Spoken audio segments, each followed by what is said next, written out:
Stéphanie est avec nous dans l'Assemblée. Où êtes-vous, Stéphanie? Oui. Bonsoir, mademoiselle. Oui.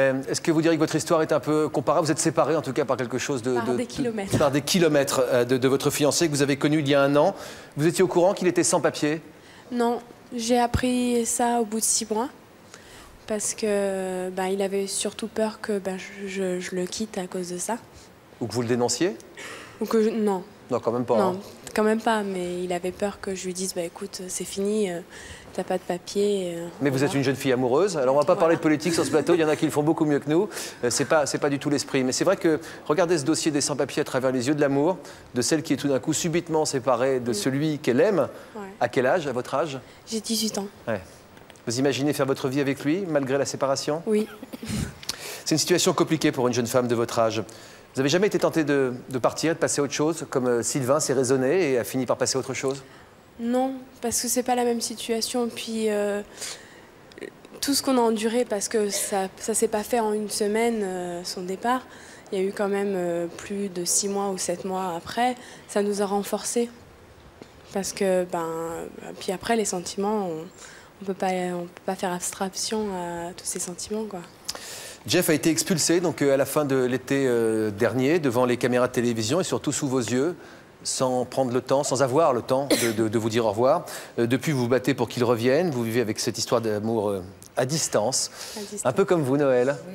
Voilà. Un peu plus au sud, en Afrique. C'est un reportage d'Anne-Céline Letry et de Mohamed Mahmoudi.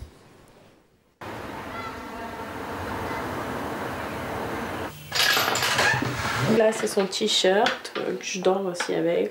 J'ai ici la serviette que je lui ai offert à Noël, mais qu'il n'a pas pu emporter. Ça m'a fait mal parce que j'ai pas eu le droit de lui dire au revoir, quoi. Il est parti vraiment comme si c'était un criminel. Il est parti caché, menotté, et je l'ai même pas vu. Il est nigérian et il a donc été expulsé aujourd'hui. Les défenseurs des sans-papiers en avaient fait un cas symbolique. Ce Nigérian, c'est Jeff, le petit ami de Stéphanie. Ensemble depuis 1 an, ils se sont rencontrés au lycée et sont devenus inséparables. Au mois d'août dernier, leur histoire d'amour se complique. Jeff, sans papier depuis 2 ans en France, est expulsé vers son pays d'origine. Je l'ai vu la veille au soir, puisque je suis allée le voir au centre de rétention. Mais sinon, je ne l'ai pas vu. J'essaye de faire plein de choses pour lui, et pour qu'il revienne, surtout pour nous. Et je sais pas comment faire, je sais pas. Voilà, ça me... Une demande de papier officiel, une lettre au président de la République. C'est la seule chose que Stéphanie puisse faire pour le moment. Des démarches pour l'instant sans résultat. Je suis quand même de nature assez battante et je me suis dit pourquoi pleurer, ça sert à quoi de pleurer, donc je me suis dit il faut que je me batte et il faut qu'il ait ses papiers et qu'il soit là, quoi. Mais ça te fait pas peur que peut-être que ce sera pas possible que tous les deux soient ensemble, parce que ça peut aussi arriver et voilà, il faudra que tu continues quand même à vivre et... Ouais, je pense que ça va être très difficile à vivre si on me dit que je peux plus le revoir. Et ce serait pas plus simple pour toi et pour lui d'avoir un amour plus simple et pas comme ça, éloigné, avec des problèmes. Maintenant qu'il y a des sentiments, je ne vois pas lui dire écoute Jeff, maintenant que tu es au Nigeria, basta, au revoir, je vais trouver un gars, un autre qui aurait des papiers qui sera en France. Non, enfin, je peux pas dire je t'aime plus maintenant, je vais aller voir ailleurs parce que c'est plus simple. Non, je peux pas. Alors, pour vivre avec Jeff, et si les démarches administratives n'aboutissent pas, Stéphanie envisage de partir au Nigeria pour le retrouver et se marier avec lui. Moi, ce que j'ai peur, c'est qu'un jour ou l'autre, tu me dises ouais, maman, je pars au Nigeria, je peux plus tenir, quoi. Que tu me dises, maman, je vais me marier à 18 ans, quoi.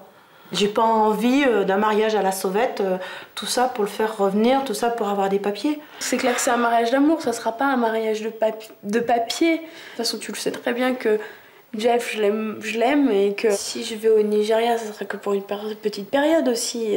Et puis quand on sera mariés, Jeff aura des papiers. Après, je pourrai partir en Europe. Aujourd'hui, séparés géographiquement, Stéphanie et Jeff n'ont plus que le téléphone et Internet pour communiquer. Tu m'entends ? Bouge plus, je veux te voir. Quoi? Jeff, bouge plus, regarde la caméra. Bouge plus, regarde-moi. Ouais. T'as vu ma nouvelle coupe de cheveux? Ouais. Alors, c'est comment? J'en ai coupé juste un petit peu. C'est juste un petit peu? Ouais. Tu cherches pas le courant? Non. Je t'aime très fort. Moi aussi, je t'aime très fort. Comme ça. Merci. Do you think the relation is impossible? What is impossible? You and me. Ouais, c'est possible. Et qu'on va y arriver. Oui, bien sûr, baby girl. On a commencé encore. On a fini sur ensemble. Ouais. Bon, je te fais plein de gros bisous. Ah ouais, mon amour. Je t'aime, je t'aime, je t'aime. Bonjour à tout le monde. Ok, pas de soucis. Bye bye. Bye bye. Comment on faisait avant les portables, avant Internet et tout. Ça fait combien de temps que vous ne l'avez pas vu maintenant? Ça va faire bientôt 3 mois. Alors comment vous le vivez? C'est difficile. C'est votre première grande histoire d'amour? Non, enfin j'ai eu une histoire d'amour avant, puis là c'est la première fois que j'aime et enfin voilà. Et... Quel âge a-t-il ce jeune homme, excusez-moi? Il a 19 ans. Ah oui, très jeune. Et s'il revient pas alors? J'ai pas envie de me dire ça. J'ai envie de me dire qu'il va revenir et qu'on va tout faire pour que nos projets réussissent. Accrochez-vous, je sais pas combien de temps il va falloir attendre. Oui. Peut-être longtemps, peut-être très longtemps. Longtemps, oui. Peut-être, ou peut-être 1 mois ou 2. Ou peut-être moins longtemps, effectivement. Comment être sûr à 18 ans que c'est l'homme de votre vie? Être sûr, comme à 60 ans. C'est pour vous Noël, cette fois. Ouais. Voilà. C'est pas parce qu'on est jeune qu'on n'est pas sûr d'avoir d'aimer, tout simplement. On a moins d'expérience. Voilà, on a moins d'expérience, mais... Est-ce que vous avez un conseil à donner à Noël, par exemple? Est-ce que du haut de vos 18 ans, vous vous permettez d'avoir un regard sur une femme qui pourrait être votre grand-mère, sur sa relation d'amour? Moi, je veux qu'elle se batte, parce que je pense qu'elle est dans la même situation que moi. En plus, son visa n'a pas été accordé, il faut qu'elle se batte, parce que l'amour, c'est plus fort que tout. L'amour, c'est plus fort que tout, et des lois, et aussi des kilomètres.